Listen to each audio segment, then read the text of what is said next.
here, I would like to welcome Dr. Rudramani Sir, Associate Professor, Department of General Surgery. Can I have a huge round of applause? Dr. Dinkar Kulshetra Sir, Professor, Department of Neurology. And Dr. Sumit Dikshit Sir, Professor, Department of Community Medicine. And lastly, Dr. Vinita Mittal Ma'am, Professor, Department of Microbiology. Now I would like to welcome on stage Nille Maurya from 2021 batch for poetry recitation. Good evening, everyone. I am Nile Maurya, and I will be reciting my poem, Sonnet of Silence. The sound of silence, a melody for the chaotic thoughts, a curse to the just child, the premise of a storm, and a hallelujah to a monk's mind. The sound of silence is the voice of a mute, boon for a hunter to aim and shoot. The loudest response to the word's heartbreak, the eerie tune of the outer space. In the silence of the beloved, one interrogates oneself, a reflection in the mirror to rediscover yourself. In the sound of silence, you scream echoes. Often we do hear, but how often do we listen? For the restless mind, solitude is the mission. Fate of sanity is your love for silence. Coup de grace to your own mental violence. Thank you very much.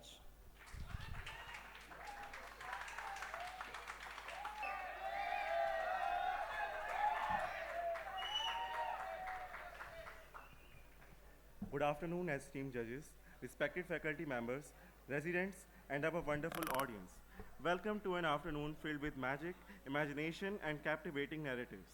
We are gathered here today for our highly anticipated storytelling competition. Storytelling is an art of narrating or unfolding the narratives of a story. It has been a part of our culture and tradition for centuries. Storytelling is a unique way to develop an understanding, respect, and appreciation for different cultures. Before we dive into the tales, let's take a moment to welcome our judges for the competition. Please give a huge round of applause for Dr. Rudramani Sir, Associate Professor, Department of General Surgery. Dr. Vinita Mittal Ma'am, Professor, Department of Microbiology. Now let's talk about the format of the competition. We have total of 3 teams. Each team will have 4 members. 4 broader categories of the clues were given to the teams yesterday. They were an imaginary landscape, a character, a power possessed by the character, and the theme of the story. The exact clues were given to each team 10 minutes before coming on the stage. The members will have to narrate the story based on their clue. For example, first member will start narrating a story based on his or her clue. Then the second member will continue the story by including the clue given to them, and so on. After the fourth member, the first member can again continue the story. The story can be up to 5 minutes long, and the warning buzzer will be played at the end of 3 minutes. Marks will be deducted on exceeding that time limit. And finally, the story can be in English or Hindi, but only one language can be used by the whole team. Teams will be assessed on the following criteria: structure of the story, narration of the story, originality of the story, grammar and pronunciation, and impact. So, are you all ready? Then without further ado, let's welcome our first team, team number 1 from 2021 batch. A very good evening to all ladies and gentlemen present here.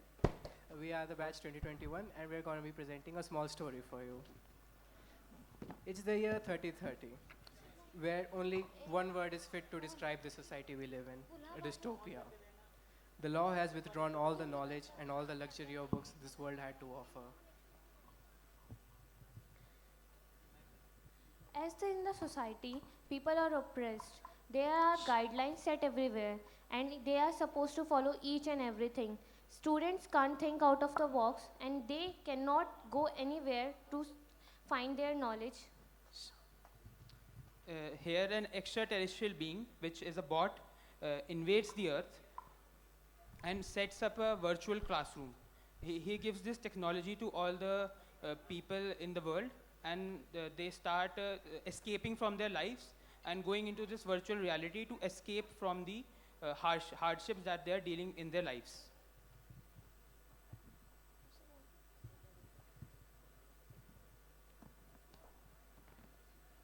Now, the bot has invaded this dystopia. How? The president's son. Yes, the bot, through the president's son, contacted the president's son and invaded the classroom. The bot had the spectacular power of impersonification. He can basically be anyone he wanted, and he used this ability to get in the minds of the president's son. What does a son want? Love from his father, and being a bot, he just changed into his father and made him all the false promises in the world.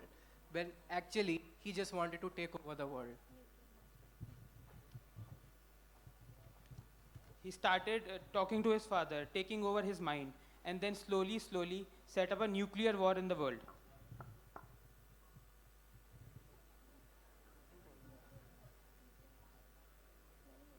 Boom.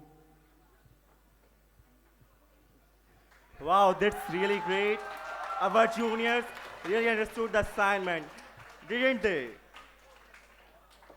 So now for another electrifying story, let's call upon the stage team number 2 from 2020 batch.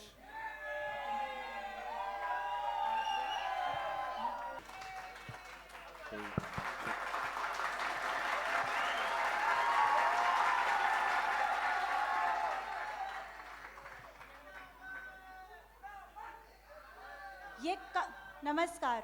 ये कहानी है उन दो प्रेमियों की जो ना आज तक बिछड़े और ना ही कभी बिछड़ने वाले थे। लेकिन किसको पता था कि इतने साल पहले ढोलकपुर नाम के गांव में ढोलू और भोलू नाम के जुड़वा भाई आज आखिरकार बिछड़ने वाले हैं।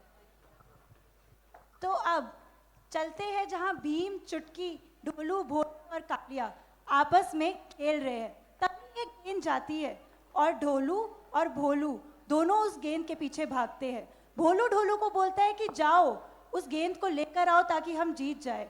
ढोलू उस गेंद के पीछे पीछे भागता रहता है।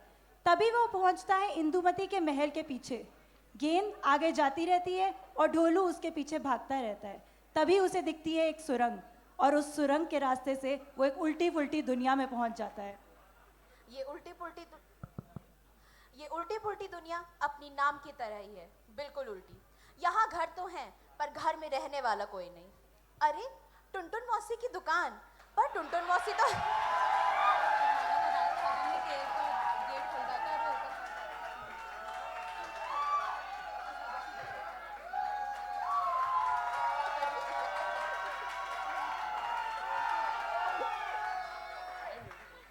पर वो तो है नहीं। अरे भीम का घर, पर भीम कहाँ है? ना ही चुटकी ना राजू, कोई नहीं दिख रहा है यहाँ। ये दुनिया तो है बिल्कुल ऊपर वाली दुनिया जैसी, पर ढोलू है बिल्कुल अकेला। टुनटुन मौसी तो है, टुनटुन मौसी की दुकान तो है, पर लड्डू कहाँ? तो ढोलू अपने आप को बिल्कुल अकेला महसूस करता है। जल्द ही ढोलू को ऊपर से कुछ आवाजें आती हैं। अरे ये क्या? काकी के खांसने की आवाज। लग रहा है खांसी और खराब होती जा रही है। उन्हें तो दमा था। अरे अरे ये ज्वाला कैसी दिख रही है? सडनली एकदम से वो देखता है कि वो ज्वाला एक उजाले की तरफ बढ़ती चली जा रही है, तैरती हुई, और एकदम से वो अब आसमान में उड़ जाती है। ऐसे ही चलता रहता है। ढोलू रोज देखता है कि कुछ कुछ ज्वालाएं आती हैं, उसके पहले उसे कुछ आवाजें सुनाई देती हैं और फिर ये सारी ज्वालाएं आसमान की तरफ उड़ जाती हैं। एक दिन ढोलू को आवाज आती है, अरे मुन्ना सड़क पर मत जाना। और एकदम से गाड़ी की आवाज और एक नन्ही सी ज्वाला, सबसे नन्ही जो उसने अभी तक देखी है, वो प्रकट होती है। ढोलू अभी महसूस करता है कि वो इन लोगों की मृत्यु को संभाल सकता है। वो उस ज्वाला की तरफ जाता है, उसे अपनी उंगलियों पर रखता है और उसे वापस भेज देता है असली दुनिया में। उसने मुन्ने की जान बचा ली। अब ढोलू अपनी इस शक्ति का इस्तेमाल करना चाहता है लोगों की भलाई के लिए। क्या हुआ अगर वो भोलू के साथ नहीं? फिर ढोलकपुर में किडमाड़ा नाम का एक अंधेरा छा जाता है।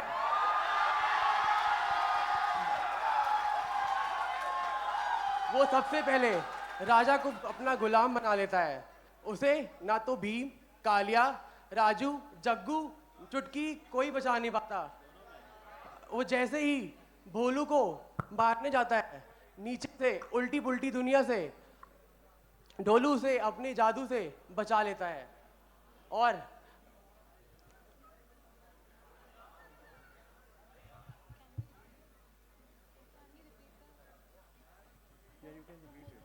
ऐसे ही वो दो प्रेमी आखिरकार फिर से मिल जाते हैं। आखिर ढोलू और भोलू को अलग कौन सी शक्ति कर सकती है? धन्यवाद। Wow, that's really mesmerizing story. And we all are being mesmerized by the characters of the Bholu, Chutki and everyone. So now call upon the stage the team number 3 from 2021 batch.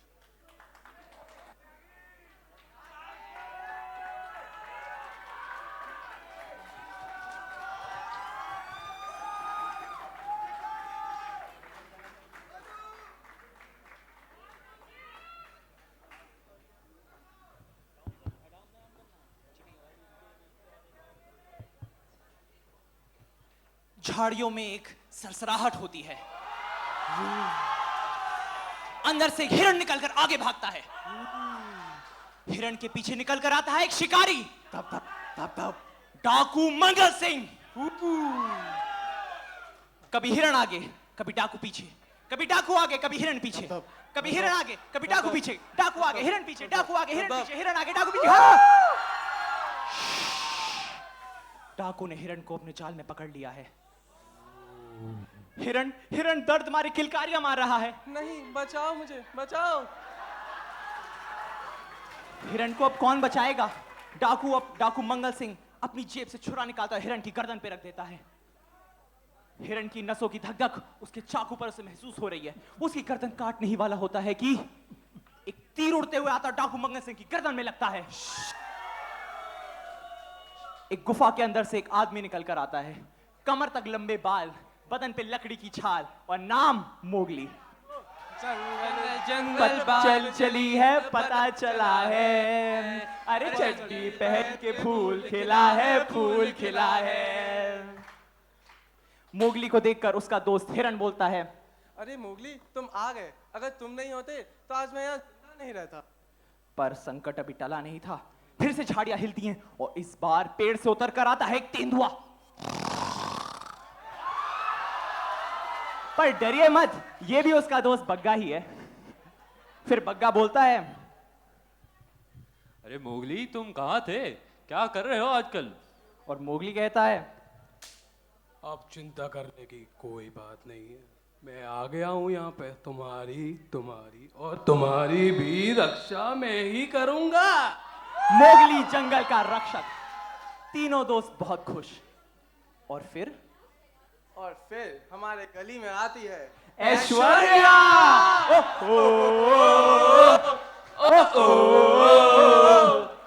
Aishwarya के नैन मटक के देखकर Mowgli का दिमाग बावला हो जाता है। वो उसके प्यार में पागल हो जाता है। अब फूल सिर्फ जंगल में नहीं, मोगली के दिल में भी खिल रहे हैं। ऐश्वर्या और मोगली की दोस्ती प्यार में तब्दील हो जाती है और एक दिन ऐश्वर्या उसे मना लेती है इंसानों की बस्ती चलने के लिए। बहुत बढ़िया बढ़िया व्यंजन बनाती है ऐश्वर्या उसके लिए। इतना बढ़िया लाजवाब खाना खाकर मोगली को नींद आ जाती है और वहीं सो जाता है। उठता है सीधे 12 घंटे बाद, हम लोग की तरह जब हम पेपर देकर आते हैं। क्या बात? अगले दिन जब मोगली सुबह उठता है तो वो देखता है कि उस घाटी में जहां कभी जंगल हुआ करता था, अब सिर्फ एक शमशान है। जंगल जल चुका है, वहां पेड़ नहीं दिख रहे, वहां उसे बिलखते हुए जानवर दोस्त दिख रहे हैं। अब उसे वहां से चिड़ियाओं की चहचहाहट नहीं सुनाई दे रही है, उसे सुनाई दे रही है दर्द भरी किलकारियां अपने जानवर दोस्तों की। ऐसा हुआ कैसे? मोगली कहता है। मोगली, क्या ये कैसे हुआ? ये कौन था ये?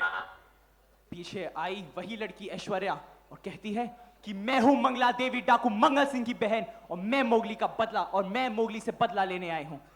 मोगली अपने जानवर दोस्तों को बचाने के लिए अपने ही प्यार को त्याग कर अपनी ही मंगला देवी की गर्दन काट देता है। मोगली दुखी है, उसके जानवर दोस्तों से संभाल रहे हैं। और फिर क्या हुआ? अगले दिन मोहल्ले में मोहिनी आ गई।